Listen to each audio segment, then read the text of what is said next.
My mother was a civil servant, and I recall how difficult it was for her to send myself and my sister to school on a civil servant's pay. And I empathize with the current plight facing public sector workers.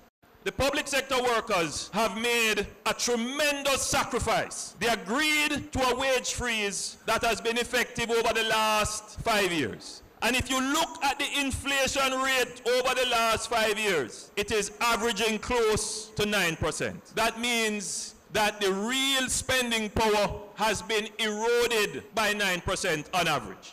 The government is asking the public sector workers to take the sacrifice once again, to accept 7%. That won't bring them back to parity. It won't recover the purchasing power that they have lost.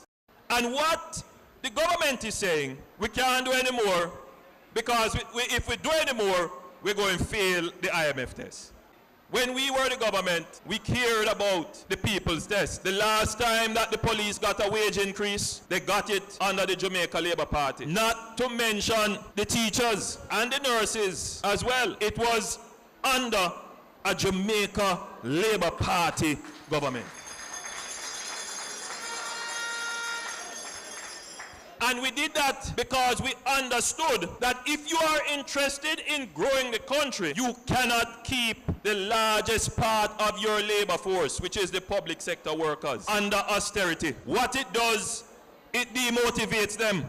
It makes them wonder, what am I working for and why should I put out effort? And when their income declines, and if any of you here are teachers and you realize that you can't take taxi to work anymore because your income simply can't afford it, now you have to jump on the bus, you reach school late, your uniform or your clothes pull up, and you just don't feel like you should put out that effort. What happened there? Your productivity as a teacher goes down. Results start to fall and the country start to move back way. It's the same thing for a nurse who, when she get her pay and go to the supermarket, she realize that she can't buy the family size toothpaste anymore. She have to buy the smaller economy size. And then she start to look at this and say, but why am I working if all that I am doing is using the money to pay expenses to send me back to work? I am the working poor, and that demotivates. Why should I smile at a patient when the patient comes in? Why should I move any faster?